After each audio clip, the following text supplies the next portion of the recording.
a very special day for the church, because you are celebrating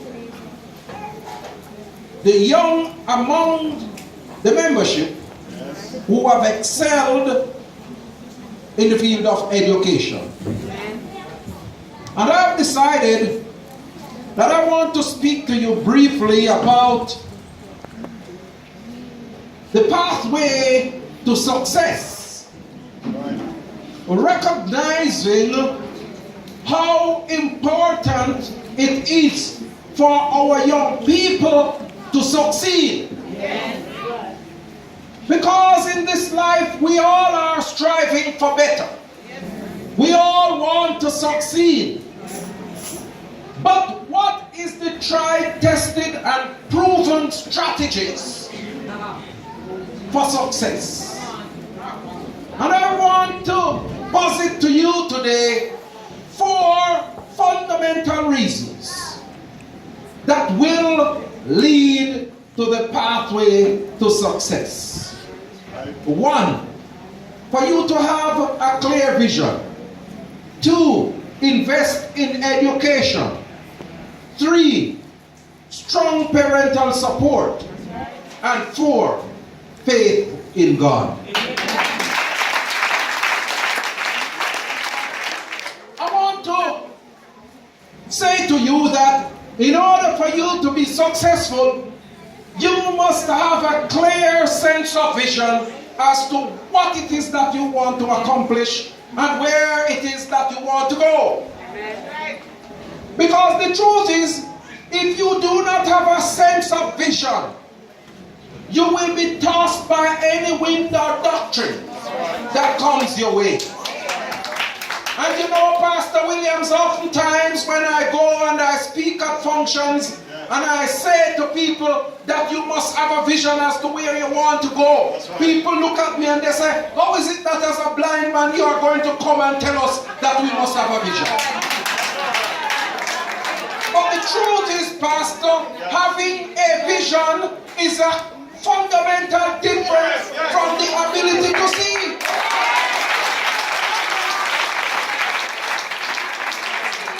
Having a vision is a mental indication as to what it is that you want to accomplish in life.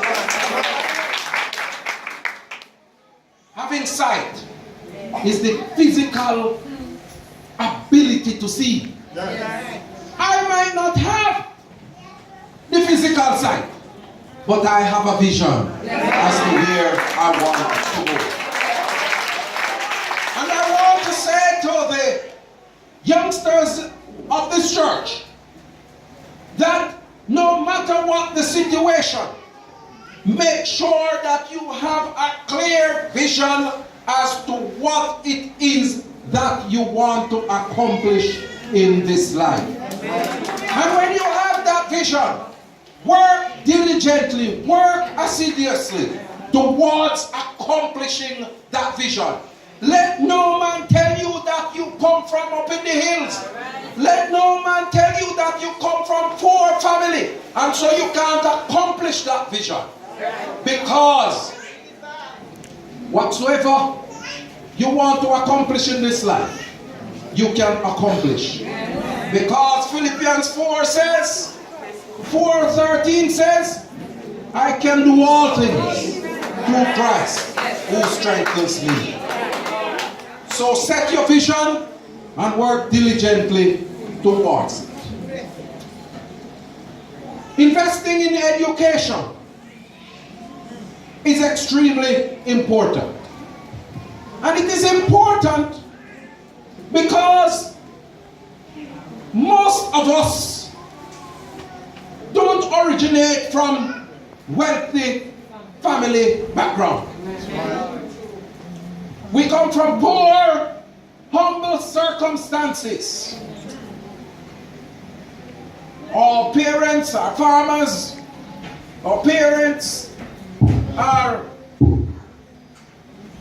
dressmakers, tailors, shopkeepers. Poor individuals. But our parents always tell us education is a certain way out of poverty. And I am a living testimony to that. Because I was born in a humble family background in Bailey'sville, St. Mary. My mother, a dressmaker. My father, a fireman, and he migrated to Canada in 1978, leaving me solely in my mother's care. But my mother always riveted in my head that you must get a solid education. And so she sent me to school, Port Mara Primary, where I passed common entrance, which was the equivalent to that of GSAT. I passed common entrance in 1982 and went to St. Mary High School. And it was whilst I was at St. Mary High School that I developed glaucoma in 1983. It was a rough and difficult and trying circumstance. Went through 9th grade and 10th grade and 11th grade, and my grades plummeted. I graduated from high school without a single subject. But I was steadfast in my belief in education, because I knew that education is the perfect antidote to poverty. Amen. And so, after I got blind,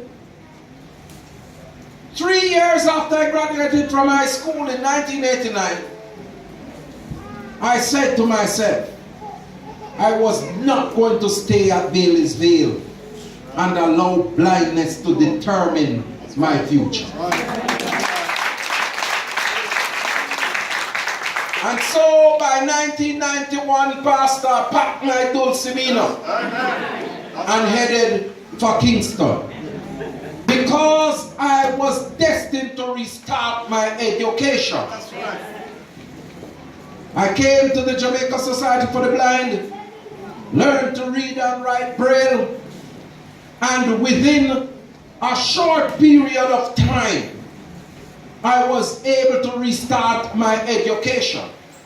I remember going over by Campion College, wanting to be a part of their evening program, and that short gentleman that I encountered, Pastor, thankfully you are not a short man, but that short man looked at me and said, you are blind and you won't be able to keep pace with our students because they are bright. I was horrified by his utterances, but not daunted by his ignorance. And so I decided that I was going to move on to Michael Evening College.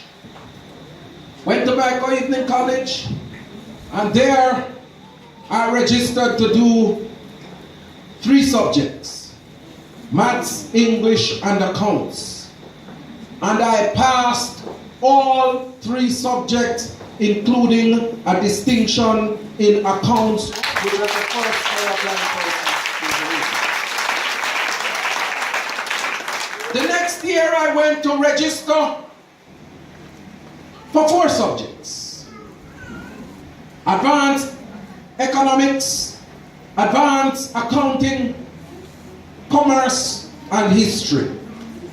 And again, I passed all 4 subjects, including 2 distinctions in history and commerce.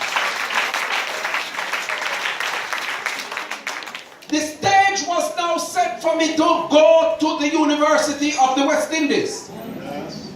Because you see, I wanted to be a chartered accountant. But because of blindness, I had to change that approach. So So I wanted to become a radio broadcaster. And I got accepted at the University of the West Indies to study media and communication in 1993.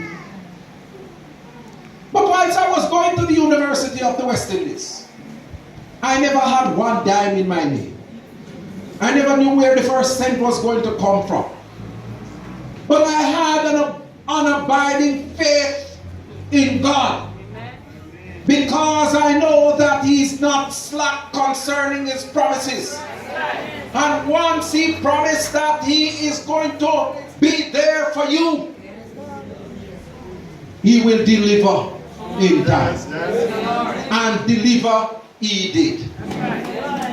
I got assistance to pursue my studies at the university, and I said that if people are investing in me, it is only fair that I should make use of the opportunity. That's right, that's right. I worked hard during the first year, and I received several scholarships. The Sir Cooke International Scholarship for a student who have excelled in the field of academics. And I also won the Workers' Bank Scholarship for a student with a disability that have excelled in the field of academics. I graduated from the University of the West Indies with an honors degree in 1996. And because of my performance at the undergraduate level, I was awarded 2 scholarships, the postgraduate scholarship and the Sir Frank Worrell Scholarship, to pursue my Master of Philosophy degree in government. That's right. And that I completed in 2001. Amen. I took a break from academia because I had been promoted and appointed to the position of senator in the parliament. That's right. In 1991 by then Prime Minister P.J. Patterson. And then he promoted me in 2001 to the position of Minister of State in the Ministry of Labor and Social Security. But because of my belief in education, I said to myself I was not going to stop at the Master of Philosophy degree. And I went back to the University of the West Indies to pursue a PhD in government with the special focus on political communication. And in March of this year, I successfully completed a PhD at the University of the West Indies. And I want to say to our young people, put no limitation on yourself. Let no one put any limit on you, because even the sky has limitations. Your destination is beyond the skies. And I want to say to you, work hard, work diligently, work assiduously to achieving your vision and achieving your goals. And the best way to do so is to make sure that you invest in your education. In all of this, parental support is absolutely important. Because good parenting is necessary for you to accomplish your goals. Life is difficult without a mother and a father. And I want to say to you that you have to make sure, parents, that you give all the support to these children. Because they never ask you to carry them in this world. It is you who take fast and carry them into this world. So you owe it to give them the best treatment that is possible. And I know that I am in church. And what I am about to say should not be applicable to the men. But I'm going to say it anyway. Because men, you must understand that your responsibility and your role is not just a seed planter.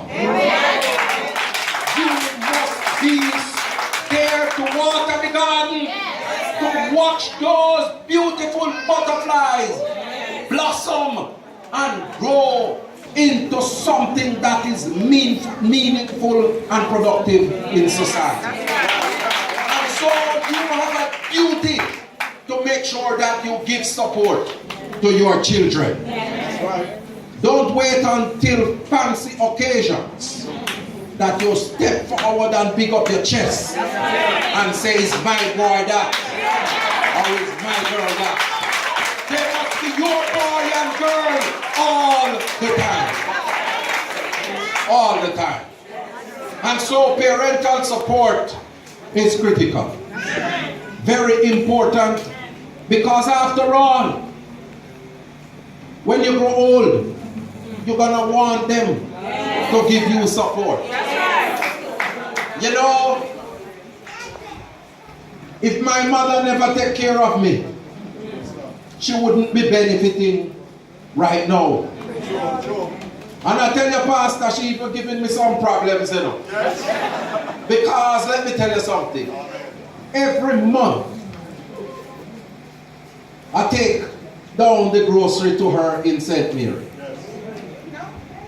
And by the middle of the month, the grocery finish. Because she's from a generation of people that believe they must share everything that they have. And boy, I used to make up her whole lips and eyes.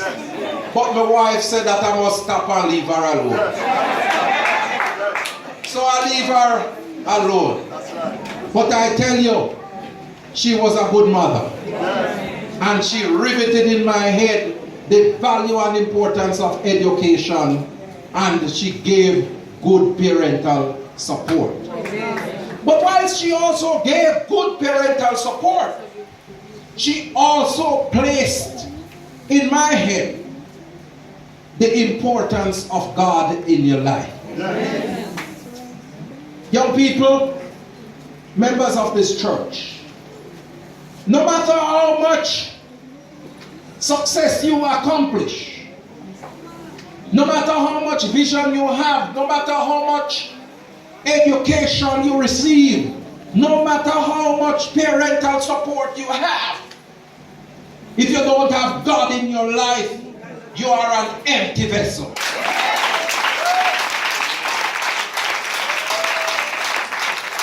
I want you to understand that once you accept and surrender your life to Christ Jesus, all things are possible.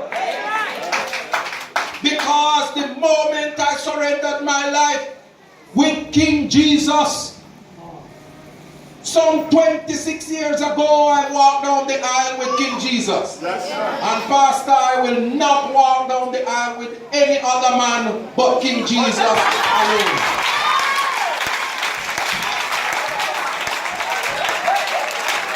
Because I see all manner of strange doctrines coming around.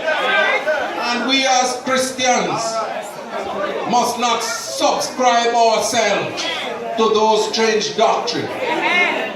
But I have a firm belief in Jesus. And I know that He is real. And I know that His words are true.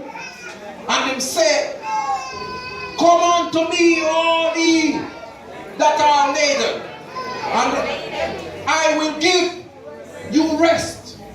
And I tell you, I have surrendered my life to Him. And Jesus has opened up the floodgates of heaven in my life. It was because I surrendered my life to Christ why He allowed me as a blind man to leave St. Mary and come to Kingston and restart my education and complete 7 GCE subjects within 2 years. It was because I surrendered my life to Christ why He allowed me to venture into university without a dime in my name. But I was able to complete a first degree, a second degree, and now a PhD. It was because I surrendered my life to Christ why He allowed me to become the first blind person to sit in the Parliament of Jamaica and become a minister of state and become the president of the Senate of Jamaica. It was because of me surrendering my life to Christ Jesus why He said, my son, I am going to bless you with a beautiful wife.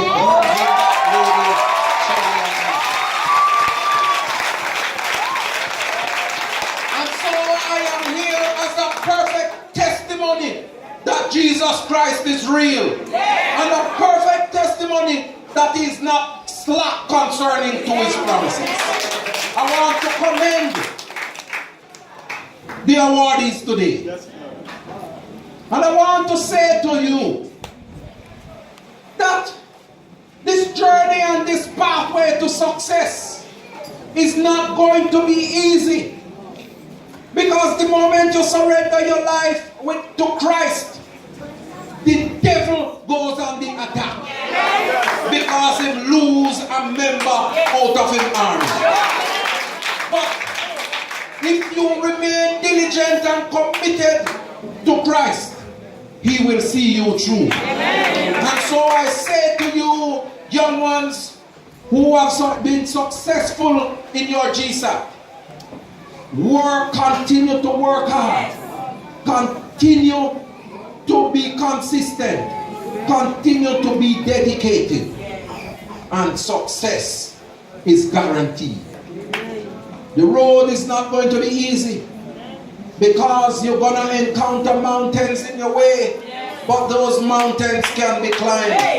You're going to encounter oceans in your way, but those oceans can be swum. You are going to encounter rivers in your way, but those rivers can be crossed. You are going to encounter Goliaths in your way, but I say to you, those Goliaths can be slain, because as Jamaicans, we are as mighty as King David. God bless you, God be with you, and I wish you all the best as you travel on this pathway to success.